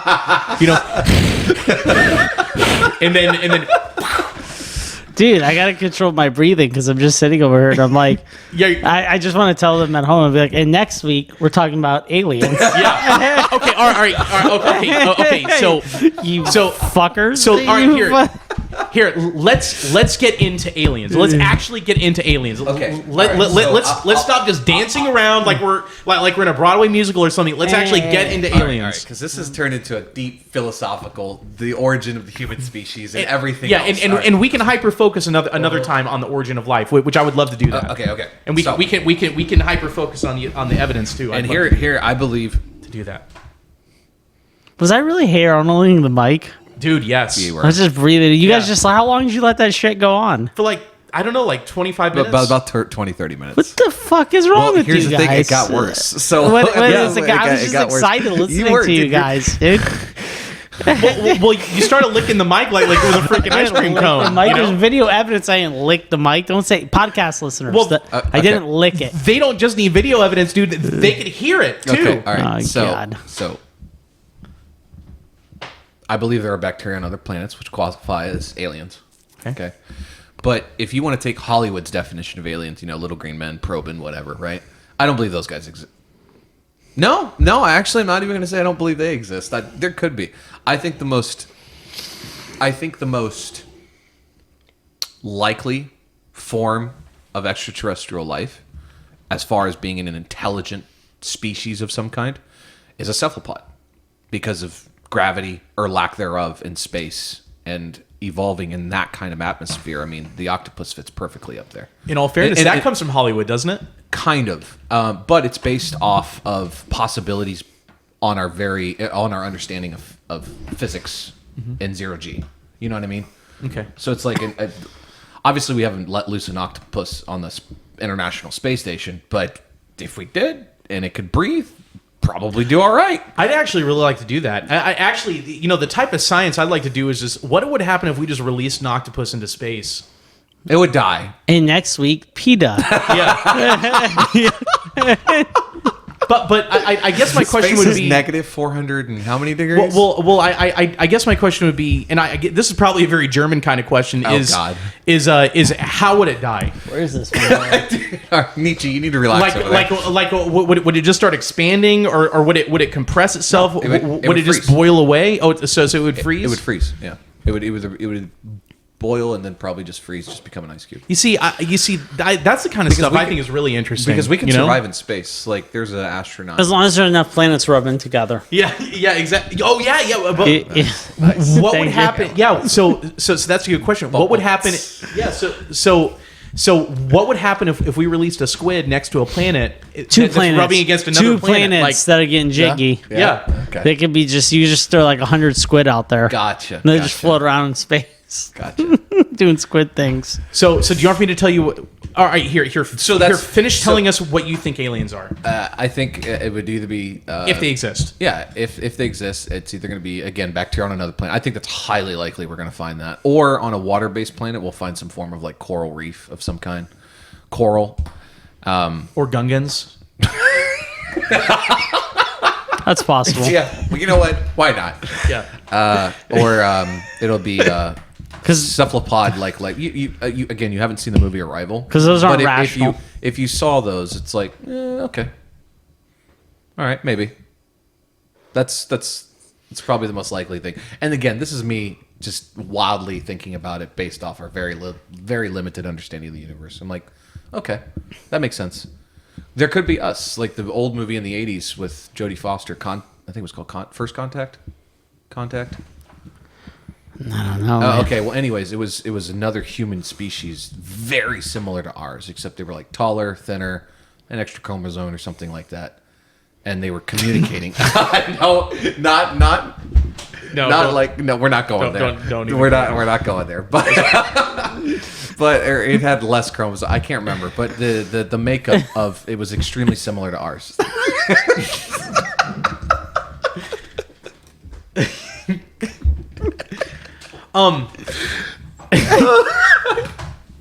So Sebastian, You guys get my point. yeah. Okay. So here. Let me go ahead and drop a big Horrible one. way of articulating. Well, here. And if they do exist, what do you think they look like exist? Before you drop this nuke on me, this metaphorical nuke. Well, I think aliens, or I think what we call aliens, and let me qualify this. I'm not talking about the ones that are running across the southern border right now. All right. So when I say alien, and also for the record, when Sebastian says you're alien, walking. I don't think that's what he's talking about. Is that what you're talking about? You're good. Yeah. No, definitely not talking about illegal aliens. Okay, all right, That good. is an entirely different Good. political discussion. Am I still out? Yeah. Man. Yeah. Here, I'll move over to give you Good some. over voice. Yeah. Cool. Thanks. Man. So what I think aliens are, Yeah. I think they're fallen angels. Okay. I thought those go to hell. No. Okay. But so I think that they're fallen angels, and some of the evidence I would point to for that is typically the most common encounter. I don't know if they call it encounter of the fourth. Is it encounter of the fourth kind when you actually see one, like an actual, like an actual pear-headed shaped gray, gray alien with the almond shaped eyes and stuff. You mean like Signs with Mel Gibson? Those are green. Were they green? Yeah, and they look kind of We're like talking reptiles. like old school. Remember, they got like the reverse teardrop. Yeah, like, yeah, like 1950s concept Yeah. aliens. yeah. And also too, in all fairness, that's the most common. That's the most common alien that's seen. E.T. You know, It is the most common alien that's seen. And again, I'm not talking about the ones that are running across the southern border. That, Okay, the reason that's not that what I'm talking about here. The reason they're seen like that is because of high volumes of light, though. They're always surrounded by huge amounts of light, and they're really hard to make out. This is the thing, not always. In fact, in a lot of cases, so one of the most common ways that people will see a gray alien is not from getting abducted. It's not they're like walking around in the woods and all of a sudden, they end up seeing seeing a gray alien wave at them and then they wave back. A lot of the time, people will see them at the foot of their bed. They'll see them in their bedroom. Okay. That is by far the most common sighting of what we would call a gray alien. And this is another interesting thing. Like this is a documented thing. Yes, yeah, I think maybe gray aliens are demons. Maybe the other aliens are not. Listen. In all fairness, I think all the other aliens are demons hold on, too. hold on. All right. No. Good Lord. Wait. Because there's people. In my argument, would be maybe those are demons, right? The ones creeping around your bedroom doing weird shit. The gray aliens. they're like, But remember you know. the big beams of light that I was talking about? That fits perfectly with the description of angelic beings. So maybe when people are walking through the woods and like, oh, I saw an alien. Maybe it wasn't an alien at all. Maybe that was an angel. So maybe people are actually just seeing demons and angels and misinterpreting what they're actually seeing. Their comprehension. Well, of remember it. that. So what we call demons are fallen angels, right? Yeah, I'm using these definitions so people get the difference between that maybe aliens are evil and good encounters of the same beings. Now, this is another thing I'll point out is in typical a typical experience with a gray alien and even the other aliens like the taller ones and stuff. People often describe them as being very robotic. People typically describe them as being very expressionless, Okay. being very and also too communicating with them in a way that they would call telepathic. Yeah. So like they are not beings that are like their spirit is not in tune with their body. And that's one of the reasons I think that what we're seeing as what people will see as a gray alien may either be like an apparition kind of a thing, or it may be a piece of technology that an evil spirit or a demon is using to in a perverse way incarnate into reality. So can I ask you something? Yeah, go ahead. So just let back up for a second. Do you believe these things actually exist, and this eyewitness testimony holds? Yes. Okay. This isn't like if it did exist. No. I believe it's like okay. All right, got it. Because No. I wasn't sure on that. And also too, I think that what people call the Men in Black exists too. I believe okay. I believe there are a multitude But they're actually like of exorcists? government. No. Of government organizations that do secret squirrel stuff all day, every day. So But as far as the Men in Black being dedicated to the pursuit, execution, or capture of extraterrestrial life, no, I don't buy it. So let me say this. I do not think that the Men in Black are a government agency. You think they're a third party? I think the Men in Black are some kind of. I think there's some kind of a demonic technology, or they are some kind of a demonic being, and the reason I say that is most of the time whenever there's obviously like the Men in Black movies and stuff, like the Balchinian or whatever. Secret government Yeah. agency. Yeah. So that actually does not align with the stories most people have of the Men in Black. Typically speaking, the typical the normal archetypal story that people will have of an experience with the Men in Black, not the fictionalized movie type, but accounts that people have is what they will say is they experienced something very odd supernaturally. It might be that they had an experience with a gray alien. They may have had an experience with a UFO, or even there are even people that will say that they've had an experience with what we call like Sasquatch or something. Then what ends up happening is they go and they're talking a lot about it, like on YouTube. Mm-hmm. Or super reliable source of information. Well, no. Or they'll go on the radio and talk about it, or they'll start writing books about it, or something. Like they're doing something to talk about what they saw. Okay, so Okay? repeat that. What did just to clarify? What did you think the Men in Black? What do you think the Men in Black are? I'll get to that in just a minute. Okay. So typically, what these people will say is they'll get some kind of a threat over the phone, where they'll say that it's a man that will call them speaking, and they always say it's that the man is speaking in a very robotic tone and in an accent that they do not recognize. Okay. And that man will say things like, you need to stop talking. You need to start talking publicly about what you saw, because bad things may happen to you. It's always a very, very veiled threat. Okay. That they need to start talking about it? That they need to stop talking about it. Stop talking about it. And they always make some kind of a very veiled threat. Like they never directly say, "Oh, if you continue talking, I'm going to burn your house down" or something. They never say that. It's always something very, very generic. It's always a very, very general. Well, it's just like what I said, that if you don't stop talking about the aliens that you saw, then very bad things may happen to you. Or something very bad may happen to your daughter. It's a threat to shut up. Or something. Yes. Yeah. Okay. It's a very, very general threat. Then if they don't stop, a lot of the time, and these are actually very, very rare instances, but there are quite a few of them. People claim that they get a visit from the Men in Black, and this is where it's very strange. They get a knock on the door. And it's always at night. It's always like 9 or 10 at night. And these people say that it's always that in the moment it doesn't seem strange. That they go open the door, and there is usually someone there's a man in black wearing sunglasses, and they say that their complexion is usually pale white, like very, very white, like super, super white, like white like a white car. I mean, with no pigment whatsoever. And they say that they invite them in.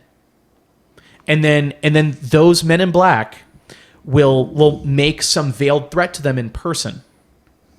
And then the phone threats. We're in the in-person threats now. Yeah. We're in persona now. And this is if they haven't stopped talking about it. Yes.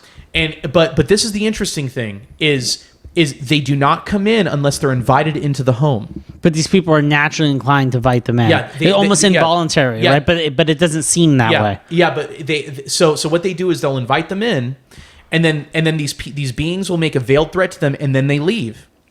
And what they say is that they send them out, and then they look out the window, and the being is gone. But this is the really weird thing.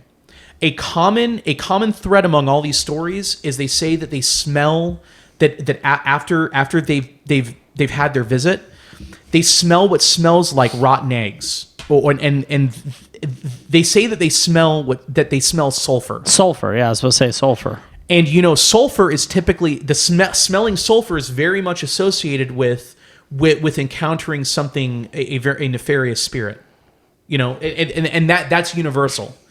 That's the problem. Like in our materialistic atheistic world, we're not aware of these types of things, but that's a very, very common thing that's universal. Is that pungent sulfur smell is always associated with encountering a nefarious being, and that's a common thread in these Men in Black stories. Okay, all right. In that, yeah, when I smell sulfur, I'm like, there's a gas leak somewhere.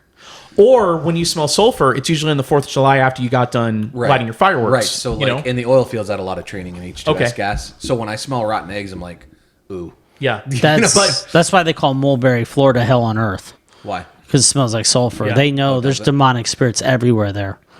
Okay. Covering it. I was like, are you being facetious right now? No, just a little. No. That's the 100% truth, man. That's probably the most scientific thing we said all day. But so the thing is, I believe that the Men in Black are possibly another type of perverted incarnational technology that is used by fallen spirits. Okay, so you know I love you, right? Mm-hmm. Okay, that is fascinating and equally just whack. I'm like, that is so far out. Yeah, I knew it was possible because we're talking about aliens. You sound fucking crazy. Yeah. Well, like, so Shane, like so- you make me want to get high. Yeah. But this is the thing, though. I know it sounds crazy, but this is the thing. Go and read the eyewitness accounts. No, I'm not doubting. There are a lot of them. I'm not doubting what you're saying, but I'm just like, holy crap! Like that is so far out in left field that it's hard to process. Well, so the thing is, if we're gonna talk about aliens, we need to talk about the whole enchilada. Oh yeah, man. No, dude, I'm there I'm for all it. Like, don't get me wrong. Yeah, I was just like, Yeah. All right, so here I'm going to shut up. I want to hear what you guys have to say about the Men in Black. And what I'm saying Hold on, but we heard my thing on aliens. We heard yours. What are yours? yeah. okay, so I've actually said my piece on aliens.